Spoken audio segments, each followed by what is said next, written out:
সামনেই তো দুর্গাপুজো। সবাইকে শুভ শারদীয় দুর্গাপুজোর প্রীতি ও শুভেচ্ছা জানিয়ে আজকের ব্লগটি শুরু করলাম। ভিডিওটি শুরুতে দেখলে যে দেবজিৎ ঘরের পুজোর জন্য একটু ফুল তুলে নিল। তবে আমি আজ পুজো করতে পারবো না একটু ব্যস্ততার কারণে। আর ওইদিকে আমি ব্রেকফাস্টের জন্য একটু ডালিয়া বানিয়ে নিচ্ছি। ওইদিকে আমার ডালিয়া প্রায় হয়ে গেছে, এখন সবাইকে গরম গরম খেতে দেব। তবে ডালিয়ার মধ্যে সবজিটা ভালো ছিল না বলে কালারটা একটু অন্যরকম এসছে। আমরা ঘরে নিজে খাওয়ার জন্য ঘরে যা সবজি ছিল তা দিয়ে বানিয়ে নিয়েছি, কারণ অনেকটা কাজের চাপ আছে, একটু তাড়াহুড়ো আছে বলে অন্য কিছু আর বানানো হয়নি। ওই যে আমার ডালিয়াটা হয়ে গেছে। তারপর ওইদিকে আমি বাসনগুলো ধুয়ে রোদতে দিয়েছিলাম শুকোনোর জন্য। এরপর আমার ঘরের অনেক কাজ সেরে সোজা চলে গেছি রান্নাঘরে।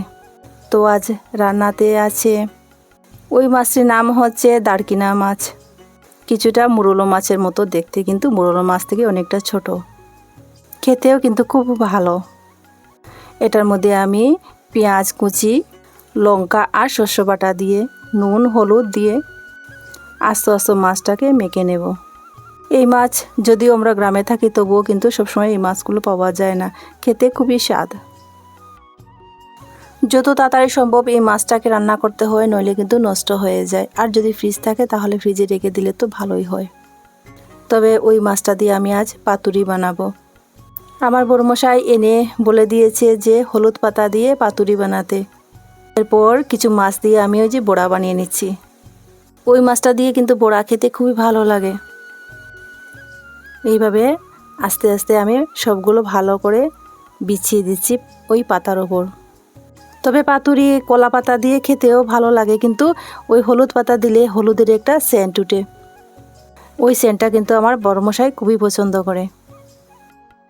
সব মাছগুলো এর উপর বিছিয়ে দেওয়ার পর কিছু পাতা তার উপরও আবার এইভাবে বিছিয়ে দিলাম, যাতে মাছের উপর গ্যাসটা না বেরোয় আর ওই পাতা থেকে কিছু সেন্ট ওই মাছের মধ্যে লেগে যায়।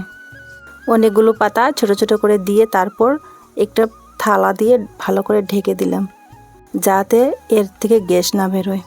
ওই পাতুরিটা বসিয়ে কিন্তু গ্যাসের স্টিমটা একদম লো করে দিতে হবে, নইলে নিচ থেকে সব পাতা পুড়ে মাছগুলো পুড়ে ছাই হয়ে যাবে।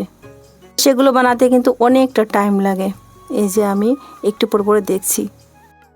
অপর পাশে আমার পাতুরি হতে হতে স্কোয়াশ দিয়ে আর নদীর কিছু মাছ ছিল দিয়ে রান্না করে নিলাম, কচু দিয়ে মশলা দিয়ে। আর হচ্ছে ওই মাছ ছিল, মাছ দিয়ে আমি বড়া বানিয়ে নিয়েছি। তখনও কিন্তু আমার পাতুরি হয়নি।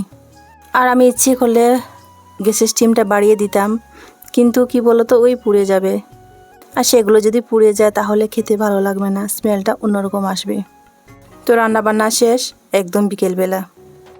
তো দেবজিৎ গিয়েছিল ওর বাবার সাথে কাপড় আনতে। তো আসার সময় আইসক্রিম নিয়ে এসেছিল আমার ছেলে আর ওর জন্য, বসে বসে খাচ্ছে। আর ওই হচ্ছে ওর ড্রেস। অনেক খোঁজাখুঁজির পর তার ওই ড্রেসটি পছন্দ হয়েছে।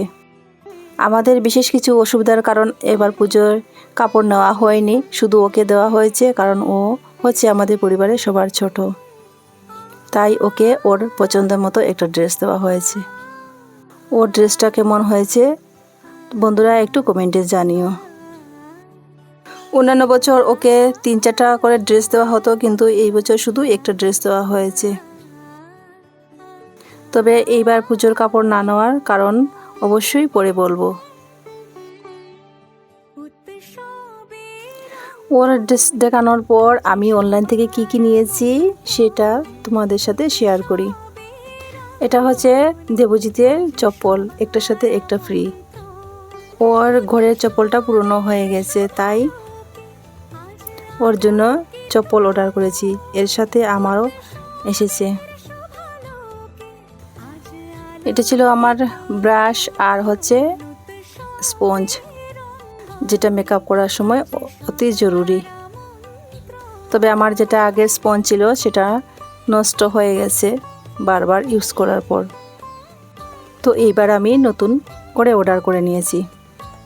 আর এটা হচ্ছে আমার ঘরের জন্যে, আগের ভিডিওতে আমি দেখিয়েছিলাম, শুধু নিয়েছি কিন্তু আমার কি এনেছি সেটা দেখানো হয়নি।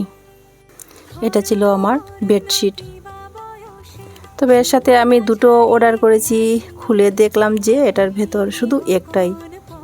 জানি না কেন আমি দুটো একসাথে অর্ডার করেছি, কিন্তু একটা এসেছে আর একটা আসেনি। এর সাথে ছিল পিলো কভার। বেডশিটটা ছিল পিওর কটনের, তবে ঘরে ব্যবহার করার জন্য এনেছি। আর দুটো যদি একসাথে আসতো তাহলে ভালো হতো, কিন্তু কেন জানি না আমার আরেকটা আসেনি। অর্ডার করার অনেক দিন হয়েছে, এতদিন অপেক্ষা করেছিলাম যদি একসাথে দুটোটা আসে তাহলে আমি শেয়ার করব। অনলাইন থেকে আমি কি অর্ডার করলাম আজ তোমাদের সাথে শেয়ার করলাম। ওইদিকে আমার দেখানো হয়ে গেছে, আমি এখন ভাঁজ করে রেখে দিচ্ছি।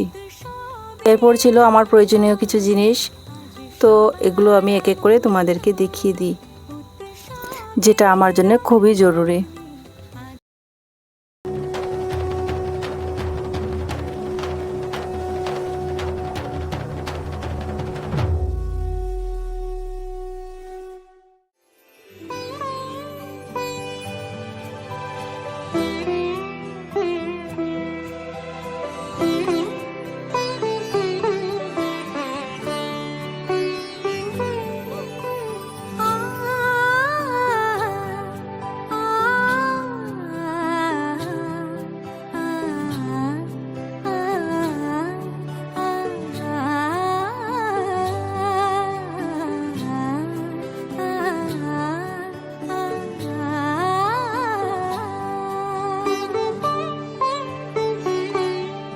উৎসবের অঙ্গনে আজ সবার আমন্ত্রণ, উৎসবের অঙ্গনে আজ সবার আমন্ত্রণ, উৎসবের শোভালোকে আজ আলোকিত মন, উৎসবের শোভালোকে আজ আলোকিত মন, উৎসবের অঙ্গনে আজ সবার আমন্ত্রণ।